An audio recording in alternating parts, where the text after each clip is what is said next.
Jupiter कर्क राशि में 2 जून 2026 को ट्रांसिट हो चुका है, जिसकी ऑलरेडी मैं वीडियो बना चुकी हूँ सारे असेंडेंट और सारी राशियों की। लेकिन एक बहुत इम्पॉर्टेंट चीज़ है कि जैसे ही जुपिटर का ट्रांसिट कर्क राशि में हुआ है, जुपिटर जो कि राहु पे दृष्टि दे रहा था, इस वक्त राहु अकेला है और अब राहु 5 महीने के लिए अकेला होगा। मतलब उस पे किसी भी शुभ ग्रह की दृष्टि नहीं होगी। राहु जो डॉन है, कुंभ राशि को अपनी राशि मानता है, इसमें काफ़ी स्ट्रॉन्ग हो जाता है और उसके साथ साथ शतभिषा नक्षत्र जो राहु का खुद का नक्षत्र है, तो डेफिनेट बात है कि अपने नक्षत्र में वो ज़्यादा कंफर्टेबल होता है। उसकी खुद की राशि और खुद का नक्षत्र, तो यहाँ पे राहु जो है वो फुल फॉर्म में अपने काम करेगा। और अब इस वक्त देवगुरु बृहस्पति की शुभ दृष्टि भी राहु को नहीं है, जो कि नियंत्रण रखेगी राहु। आज हम इस वीडियो में बात करेंगे इस खूबसूरत और महापरिवर्तन की, जो कि ट्रांजिट में हो रहा है, हो चुका है इनफैक्ट राहु का। और उसके साथ साथ 30 जून को राहु धनिष्ठा नक्षत्र में आ जाएंगे। तो इस वीडियो में हम बात करेंगे कि सभी राशियों, सभी असेंडेंट पे राहु का ये जो अकेला कुंभ राशि में रहना क्या इफेक्ट करेगा सभी राशि और सभी असेंडेंट के लिए। और एक बहुत इंपॉर्टेंट चीज़ है कि देवगुरु बृहस्पति के जाते ही हर व्यक्ति को अलर्ट होना बहुत ज़्यादा ज़रूरी है। आप जो काम कर रहे हैं उस पर अलर्ट रहिए, सावधानी बरतिए, क्योंकि राहु अपने फुल फॉर्म में यहाँ पे शैतानी करेगा। अनियंत्रण छाया ग्रह जो कि डॉन की तरीके से अपनी सारी एनर्जी को फुल फॉर्म में यहाँ पे वो प्रस्तुत करेगा। डेफिनेट बात है कि राहु इस समय स्वतंत्र हो चुका है और अपनी पूरी मर्जी से अपना सारे काम जो है वो करके सबको दिखाएगा। राहु कुंभ राशि में एक्चुअली किस तरीके की एनर्जी देता है, कैसा काम करता है, इसकी मैंने ऑलरेडी वीडियो बनाई हुई है। आप डिस्क्रिप्शन में मैंने लिंक दिया हुआ है, आप उससे देख सकते हैं अगर आप जानना चाहते हैं विस्तार पूर्वक कि राहु कुंभ राशि में किस तरीके का काम करता है और किस तरीके की एनर्जी जो है वो प्रोवाइड करता है। उससे आपको क्लैरिटी थोड़ी और ज़्यादा मिल जाएगी। अब देवगुरु बृहस्पति जो कि देवों के गुरु हैं, और वो राहु को जब देखते हैं तो उसको नियंत्रण करके रखते हैं। एक वो शैतान बच्चा होता है ना, जिस पे अगर उसकी गुरु की दृष्टि हो, टीचर की दृष्टि हो, तो वो थोड़ी शैतानी कम करता है। लेकिन यहाँ पे देवगुरु बृहस्पति तो कर्क राशि में उच्च के होके जा चुके हैं, तो राहु पे उनकी दृष्टि नहीं होने की वजह से राहु का जो इंटेलेक्चुअल फॉर्म है, जो आउट ऑफ द बॉक्स सोचने का फॉर्म है, भ्रम पैदा करने की चीज़ें हैं, वो और ज़्यादा इन्हांस होगी। देवगुरु बृहस्पति जब राहु को देखते हैं तो वो नियंत्रण कुछ इस तरीके से करते हैं कि वो राहु को दृष्टि देते हैं, राहु को ज्ञान प्रदान करते हैं, जिससे राहु कोई भी अनैतिकता वाले काम नहीं करता है। इनफैक्ट अपने कर्मों को जो है वो सोच समझ के काम करता है कि उसके कर्म खराब ना हो, या किसी भी व्यक्ति। लेकिन जब राहु अकेला होता है तो उसे किसी चीज़ की कोई परवाह नहीं होती है, उसे कोई फर्क नहीं पड़ता किसका क्या नुकसान हो रहा है, उसको जो चीज़ करनी है तो वो तो उसने करनी ही है। राहु जो एक छाया ग्रह है, अनियंत्रण इच्छाएं, महत्वाकांक्षाएं, इन सब का प्रतीक है। उसका कोई शरीर नहीं होता, इसलिए राहु के अंदर अस्थिरता हमेशा देखी जाती है। राहु जो है ना, वो उस पर कोई नियंत्रण नहीं कर पाता है तब वो भौतिक जीवन, माया, इन सब चीज़ों में ना अंधाधुन जो है उसकी स्पीड बढ़ती है। उसको बहुत सारी चीज़ें चाहिए, उसका पेट कभी भरने वाला नहीं होता है, क्योंकि राहु का सिर्फ सर है। उसको नहीं पता कि उसको कोई रोक करने वाला है, उसे कहीं पे नियंत्रण करना है, उसको हर चीज़ चाहिए और पूरी चीज़ें चाहिए। तो यहाँ पे राहु को कंट्रोल करना बहुत ज़्यादा इम्पॉर्टेंट हो जाता है। जुपिटर की दृष्टि उसको मार्गदर्शन देती है कि जो वो इंटेलिजेंट है, उस इंटेलिजेंस को किस तरीके से कहीं सही जगह यूटिलाइज करना। लेकिन जब जुपिटर नहीं होते हैं तो राहु अपनी मर्जी चलाता है। जुपिटर एक दिशा देते हैं राहु को, एक प्रॉपर तरीके की रास्ता बताते हैं, उसका विजन क्लियर करते हैं। लेकिन जब जुपिटर नहीं होता है तो वो एक शरारती बच्चा जिसके सामने बहुत सारे खिलौने हैं और अब वो शैतानी करने के लिए पूरी तरीके से रेडी है। अब उसको कोई रोकने वाला नहीं है, कोई टोकने वाला नहीं है, और उसको ये भी समझ नहीं है कि वो शैतानी करने से उसका क्या नुकसान हो सकता है, क्योंकि उसके अंदर विवेक नहीं है। सबसे ज़्यादा इम्पॉर्टेंट चीज़ ये है कि राहु सूर्य और चंद्रमा को दुश्मन मानता है। तो यहाँ पे ना, जिनको वो दुश्मन मानता है उनके साथ अपनी दुश्मनी दिखाएगा, और जिन लोगों को अपना दोस्त मानता है, जैसे कि मरकरी, वीनस, इनको वो अपना मित्र मानता है, तो इनके साथ वो मित्रता करेगा। और उसके बाद जुपिटर तो देवगुरु हैं, तो जुपिटर के साथ वो न्यूट्रल रहता है। शनि की खुद की राशि को अपना राशि मानता है, वहाँ भी न्यूट्रल रहता है। मंगल से वो कंट्रोल होता है, लेकिन मंगल की दृष्टि पड़नी चाहिए राहु पे। तो यहाँ पे राहु किसी भी तरीके की कोई भी रिस्ट्रिक्शंस में नहीं है, और बिना रिस्ट्रिक्शन के वो पूरी तरीके से फुल फॉर्म में अपना काम करने वाला है। राहु को तो सिर्फ एक देवगुरु बृहस्पति ही रोक सकते हैं, और अब वो यहाँ से जा चुके हैं। तो ये जो 5 महीने हैं, बहुत ज़्यादा अलर्ट होने की रिक्वायरमेंट है हर किसी को। जब देवगुरु बृहस्पति एक साथ होते हैं राहु के, या राहु पे दृष्टि करते हैं, तो गुरु चांडाल योग बनता है। ये भी एक बहुत पावरफुल योग है। यहाँ पे राहु की इंटेलिजेंस और जुपिटर की विवेक जो है, दोनों चीज़ें मैच करती हैं, और Rahu out of the box सोचने वाला व्यक्ति काफ़ी बड़े बड़े इन्वेंशंस करता है, बहुत हाई पॉजिटिव चीज़ें करता है। लेकिन वो जब कोई चीज़ करता है तो वहाँ पे ये नियंत्रण उसका रहता है कि किसी का नुकसान ना हो। लेकिन इस समय राहु हर वो चीज़ करेगा जिस चीज़ में वो निपुण है, और उसको कोई फर्क नहीं पड़ता कि आपका क्या नुकसान हो रहा है।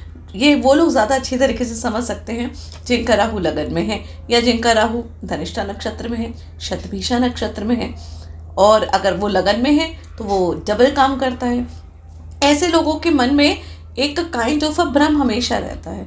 उनकी एक्सपेक्टेशन इतनी हाई रहती हैं अपने आप से, उनको ऊंचा पद चाहिए, उनको आगे बहुत बड़ा अचीवमेंट करना है, और इसी तरीके की जो मंशा होती है, इच्छा होती है, ये जीवन भर उनके मन में हमेशा एक अभाव रहता है, क्योंकि वो जितना भी आगे बढ़ते जाते हैं वो सेटिस्फाई नहीं हो पाते हैं। ये राहु की क्वालिटी होती है। एग्जैक्टली उसी तरीके का टाइम जो है वो अब ये आ रहा है और आने वाला है, स्पेशली 30 जून के बाद जब राहु धनिष्ठा नक्षत्र में आ जाएगा।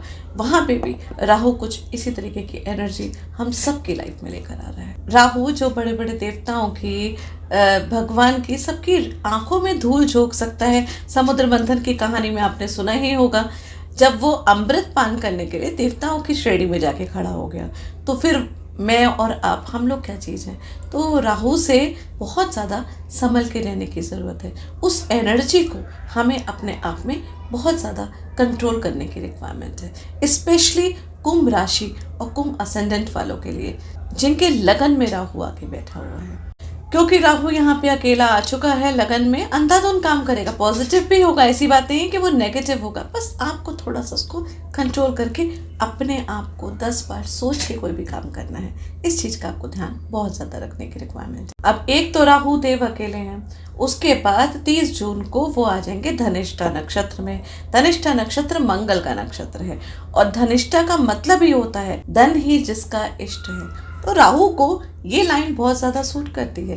राहु को बहुत सारा धन चाहिए, राहु को बहुत सारी चीज़ें चाहिए। तो धनिष्ठा नक्षत्र में राहु जो है वो और ज़्यादा स्ट्रांग होके काम करता है। अब धनिष्ठा नक्षत्र के स्वामी तो मंगल देव हैं, लेकिन मंगल देव की क्योंकि दृष्टि राहु पे नहीं पड़ रही है, तो जब तक उनकी दृष्टि नहीं पड़ेगी तो राहु तो कंट्रोल नहीं होने वाले हैं, और राहु यहाँ पे धनिष्ठा नक्षत्र में फुल फॉर्म में अपना काम करेंगे। मैंने ना धनिष्ठा नक्षत्र की भी वीडियो बनाई हुई है। अगर आप धनिष्ठा नक्षत्र को विस्तार पूर्वक जानना चाहते हैं, आप जानना चाहते हैं कि धनिष्ठा नक्षत्र वालों की क्या एनर्जी होती है, तो डिस्क्रिप्शन में लिंक दिया हुआ है, आप वहां से उस वीडियो को देख सकते हैं। धनिष्ठा नक्षत्र जो है वो वेल्थ का नक्षत्र है, धन का नक्षत्र है। लेकिन धन का मतलब सिर्फ पैसा ही नहीं है। धन का मतलब ये नक्षत्र ज्ञान का नक्षत्र है, भोजन का नक्षत्र है, संपत्ति का नक्षत्र है, समृद्धि का नक्षत्र है, और राहु को यही सब चीजें तो चाहिए हैं। जिस प्रकार ये नक्षत्र धन देता है, संपत्ति देता है, समृद्धि देता है, उसी तरीके से एक और चीज है इस नक्षत्र में, ये बड़ी बड़ी पोजीशंस, बड़े बड़े स्कैम्स। इसी के साथ धनिष्ठा नक्षत्र के अंदर एक और बहुत हाई एनर्जी होती है कि वो दूसरों के फेम को, दूसरों के पोजीशन को, दूसरों के अचीवमेंट को कब्जा भी कर सकता है, मतलब हाथ से छीन भी सकता है।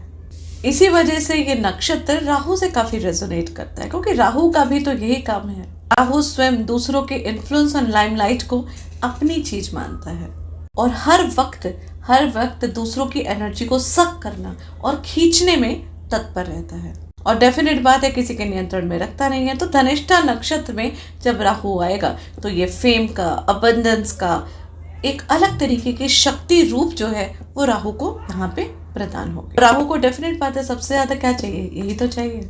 यहाँ पे ना व्यक्ति की नेम, फेम और बहुत सारी चीजें अचीव करने की और एक्स्ट्रा एफर्ट करने की और उसको अचीव करके उस पदवी तक पहुंचने की एक काइंड ऑफ अ क्रेविंग वो स्टार्ट हो जाती है। और ये खाली मेरे कुंडली में नहीं, आपकी कुंडली में नहीं, हम सब की कुंडली में इस चीज़ का इफेक्ट पड़ेगा।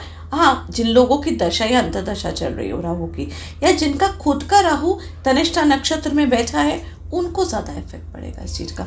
और जिनका लगन में राहु चाहे नेटल चार्ट में बैठा हुआ है या फिर ट्रांजिट में लगन में आया हुआ है, उन लोग की लाइफ में बहुत ज़्यादा इफेक्ट आएगा। एक और चीज़ है कि राहु रेट्रो चलता है, तो रेट्रो मतलब कि वक्री, पीछे की तरफ जाता है। तो राहु इस समय धनिष्ठा नक्षत्र में जब आएगा 30 जून को, तो यहाँ पे फाइनली रहेगा और इसके बाद वो मकर राशि में 2026 5 दिसंबर को चला जाएगा। फाइनली वो फिर कुंभ राशि को छोड़ देगा। तो अभी वो कुंभ राशि की धनिष्ठा नक्षत्र की एनर्जी देगा, उसके बाद धनिष्ठा नक्षत्र की एनर्जी आगे भी रहेगी, लेकिन वो फिर मकर राशि की रहेगी।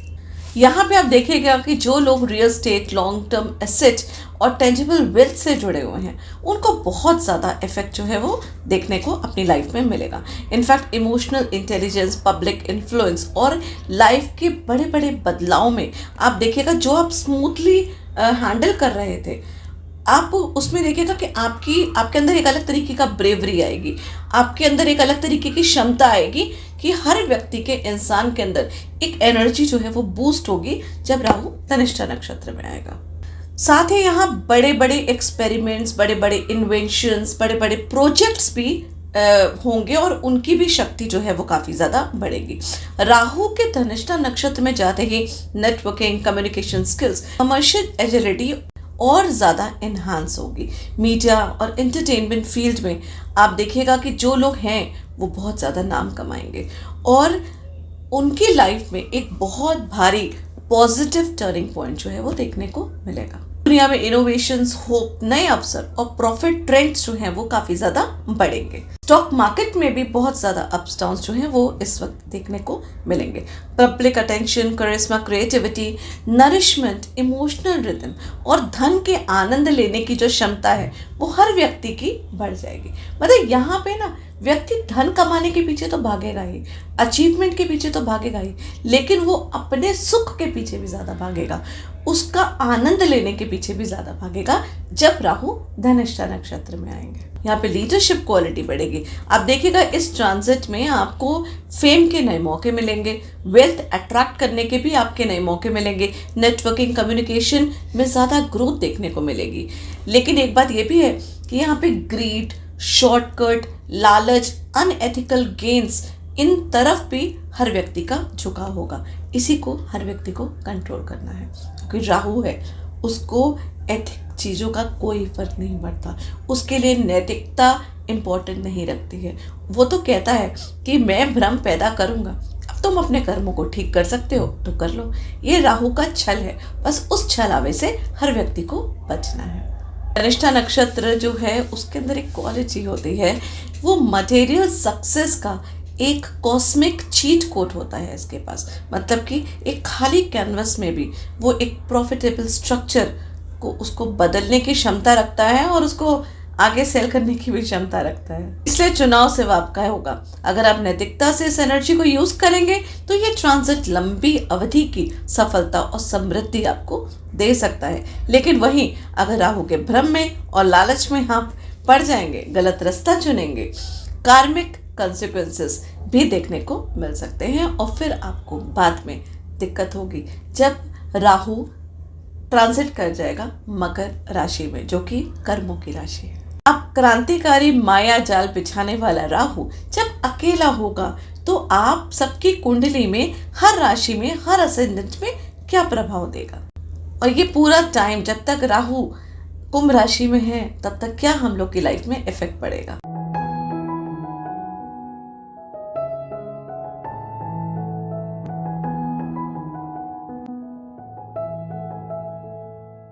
नमः शिवाय, स्वागत है आपका इस चैनल में। अगर अभी तक आपने चैनल को सब्सक्राइब नहीं किया है तो इसे सब्सक्राइब करिए, जिससे फ्यूचर में आने वाले वीडियोस का अपडेट आपको मिलता रहे। बात करते हैं मेष राशि और मेष असेंडेंट के लिए। मेष राशि मेष असेंडेंट वालों के लिए राहु इस समय 11th हाउस, लाभ, इच्छाओं, नेटवर्किंग, सोशल मीडिया और गेन्स फुलफिलमेंट ऑफ डिजायर के हाउस में स्थित है। अब गुरु कर्क राशि में प्रवेश कर चुके हैं, जो कि आपके 12वें घर को देख रहे हैं। इसलिए राहु पर उनकी पहले जैसी दृष्टि नहीं है और गुरु जो है वो राहु को कंट्रोल भी नहीं कर पा रहे हैं। पहले राहु काफी हद तक नियंत्रण में थे, इसलिए अधिक इच्छाएं, धन की भूख और अनएथिकल गेम्स में अपने आप को परिवर्तित नहीं कर पा रहे थे। लेकिन अब परिस्थितियां काफी ज्यादा बदल गई हैं। अब राहु आपको धन, प्रॉफिट और बड़े नेटवर्क बैलेंस के प्रति बहुत ज्यादा अट्रैक्ट कर सकता है। बड़े बड़े लोगों से जुड़ना, इन्फ्लुएंशियल ग्रुप का हिस्सा बनना, जल्दी सक्सेस पाने की इच्छा बढ़ सकती है आप लोगों के मन में इस दौरान। इनफैक्ट समाज में भी बड़े बड़े कॉर्पोरेट स्कैम्स, फाइनेंशियल फ्रॉड्स या छुपी हुई सच्चाई सामने आती हुई आपको दिख सकती है। मतलब कि राहु का स्वभाव है पर्दे के पीछे जो चीजें होती हैं उसको सामने लेकर आता है, उजागर लेकर आता है। यहाँ पे बहुत सारी चीजें जो हैं वो आपको काफी हद तक पता चलेंगी। 11वें भाव में राहु के होने के कारण सडन गेन्स, अचानक धन लाभ तो डेफिनेटली आपको होना ही है। और इनफैक्ट ये भी योग बनेगा कि खासकर आपकी कुंडली में अगर राहु काफी इंपॉर्टेंट पोजीशन में मजबूत बैठा हुआ है तो यही पॉजिटिव वे में बैठेगा। मतलब कि हो सकता है इंक्रीमेंट हो, इम्प्रूवमेंट हो, आपका जॉब प्रमोशन हो, ये सब चीजें जो हैं वो डेफिनेटली हो सकती हैं। बट अगेन राहु की आपके नेटल चार्ट की पोजीशन पे ज्यादा डिपेंड करता है। लेकिन एक चीज को याद रखिएगा कि इस समय राहु एथिक्स की ज्यादा परवाह नहीं करेगा, उसको सिर्फ रिजल्ट से मतलब है। मुझे जो चाहिए मैं किसी भी तरीके से हासिल करूंगा। एग्जैक्टली इस समय राहु आपके सर पे बैठ के यही आपको बताएगा। ऐसे समय में होता है कि व्यक्ति कभी कभी अनएथिकल तरीकों से पैसे कमाने की तरफ आकर्षित भी हो जाता है। साथ ही दोस्त होते हैं, फ्रेंड सर्कल से जुड़ता है, कुछ सीक्रेट्स भी आपको आपके फ्रेंड्स के सामने आ सकते हैं। आपको यह एहसास हो सकता है कि कुछ लोग जो वास्तव में आपकी मदद नहीं कर रहे थे, आपको पता चलेगा कि एग्जैक्टली कौन लोग आपको वैल्यू दे रहे थे और कौन लोग आपका फायदा उठा रहे थे। मतलब यहाँ पे राहु जो है वो दूध का दूध और पानी का पानी भी करने में आपकी हेल्प करेगा। 11th हाउस विशेस का, फुलफिलमेंट ऑफ डिजायर का भी हाउस होता है। तो यहाँ पे इस समय ना आप ये देखेंगे कि बड़े बड़े आपके सपने जो हैं वो पूरे होते हुए आपके सामने आएंगे। आप अपने टारगेट्स अचीव करेंगे, इनफैक्ट प्रैक्टिकल भी होंगे। लेकिन एक चीज और मैं बोलूंगी कि आप थोड़ा सा प्रैक्टिकल होना आपको रिक्वायरमेंट है, क्योंकि राहु है ना कल्पनाओं को बहुत ज्यादा बड़ा कर देता है, इच्छाओं को बहुत ज्यादा आगे कर देता है। इसलिए अपने एम्बिशंस को रियलिटी के साथ बैलेंस करने की बहुत ज्यादा जरूरत होगी। इस ट्रांजिट के उद्देश्य से आपको मैं डराना नहीं चाहती हूँ, सिर्फ आपको समझाना चाहती हूँ कि राहु जो है ना उसकी पॉजिटिव एनर्जी को आप इस्तेमाल करिए।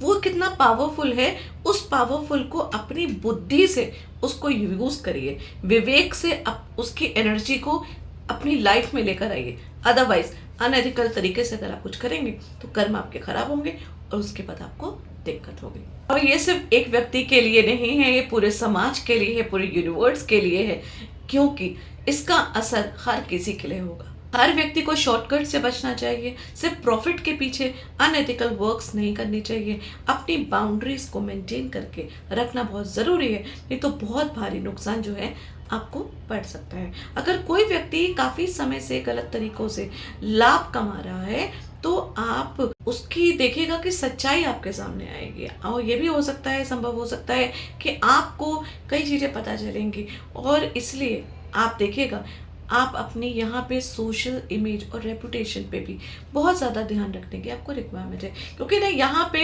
ये भी हो सकता है कि आप किसी को पकड़े, किसी गलत काम करने वाले व्यक्ति को आप पकड़े, और क्योंकि राहु का तो ट्रांजिट हर किसी की लाइफ में हो रहा है और राहु इस समय अनएथिकल वर्क करने के लिए रेडी है, तो किसी ना किसी को आप पकड़ेंगे, या तो खुद करेंगे या आपके वर्क एरिया में कोई ना कोई ऐसा कुछ कर रहा होगा। लेकिन अगर आप खुद करते हैं तो भी आपको कर्मों का फल प्राप्त होगा जो कि गलत होगा, नेगेटिव होगा आपके लिए। और अगर आप किसी को पकड़ेंगे तो भी वो जो है वो बैकफायर करेगा। इससे यहाँ पे अपनी रेपुटेशन को बहुत ज़्यादा संभाल के रखने की आप लोग को ज़रूरत है। इस दौरान देखिएगा फ्रेंड सर्कल्स के मामलों में आपको चैलेंजेस भी आ सकते हैं, इसलिए अपनी energy, creative ideas, innovative project जो हैं आपके, पॉजिटिव प्लानिंग जो है उसको अपने तक सीमित रखिएगा, ज़्यादा किसी को शेयर मत करिएगा। यहाँ पे आपके आइडियाज़ को भी कोई चोरी कर सकता है। दोस्तों को बड़ी रकम उधार बिल्कुल भी मत दीजिएगा। इस टाइम में ना अगर आप किसी को ज़रूरत होगी, आपसे कोई पैसे मांगेगा, आप उसको देंगे, रिश्ते भी आपके ख़राब होंगे और पैसे तो आपको मिलने वाले हैं नहीं, तो बदनामी ही मिलेगी, मिसअंडरस्टैंडिंग ही होगी। और खुद भी आप उधार मत लीजिएगा, क्योंकि इस टाइम का उधार लिया हुआ आप आसानी से वापस नहीं कर पाएंगे और जिससे आपके रिश्ते जो हैं वो ख़राब होंगे और प्रॉब्लम्स आपके लिए होंगी। तो ये लोन लेने का भी टाइम आपके लिए अभी पॉजिटिव नहीं है। किसी भी डिसीजन, कोई भी बड़े डिसीजन को करने के लिए ना कम से कम 5 बार सोचिएगा, उसके बाद करिएगा। क्विकली या जल्दी कोई भी काम मत करिएगा। राहु भ्रम पैदा करता है, इल्यूजन क्रिएट करता है। सामने वाले व्यक्ति भी कुछ इस तरीके का एटमॉस्फेयर बन जाता है कि आप भ्रमित होके उस समय काम कर लेते हैं और फिर बाद में आपको सिर्फ नुकसान भोगना पड़ता है। तो कोई भी काम बहुत ज़्यादा सोच समझ के करेगा। शायद दूर से वो चीज़ें आपको बहुत पॉजिटिव दिखें, लेकिन लॉन्ग टर्म में वो नेगेटिव हो सकती है।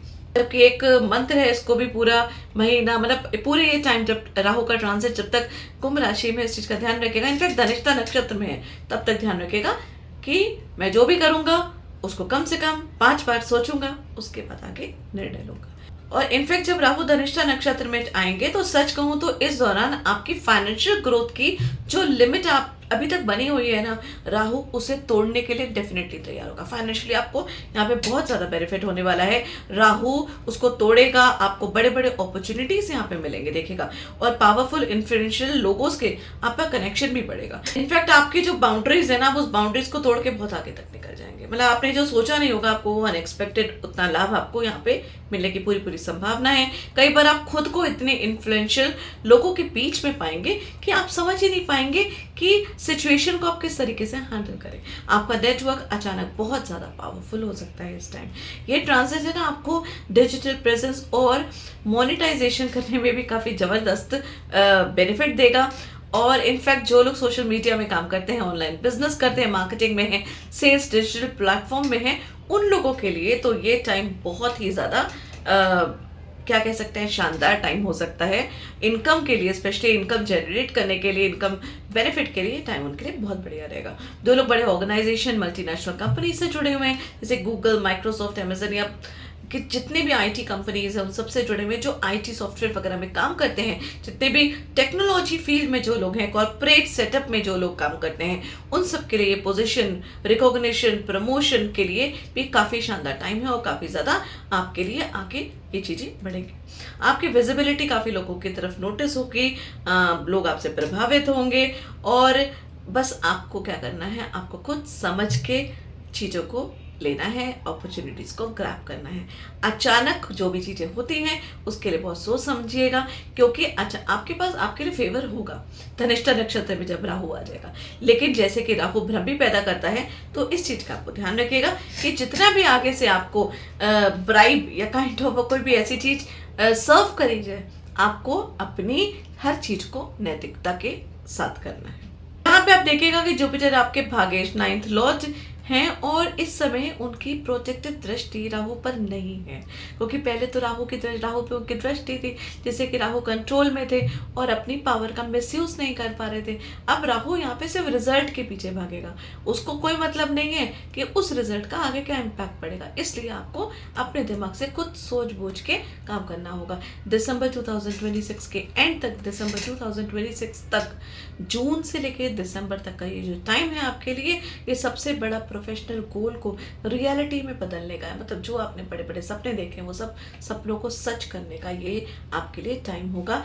आप देखिएगा कि जो आपके मन में एक इच्छाएं होती थी ना, काश मैं वहां पहुंच सकता, तो ये राहु जो है ना आपके सपनों को मैनिफेस्ट करने की पूरी कोशिश करेगा।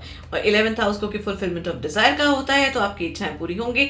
और वहीं पे राहु का बेस्ट स्थान भी है, जो कि आपकी सारी चीजों को रियलिटी में कन्वर्ट करेगा। लेकिन बस एक ही प्रिकॉशन है जो आपको लेके चलना है कि जैसे धनिष्ठा नक्षत्र की एनर्जी होती है कि राहु कभी कभी दूसरों की फेम, स्पॉटलाइट, सक्सेस को अपनी तरफ खींच लेता है, सक कर लेता है।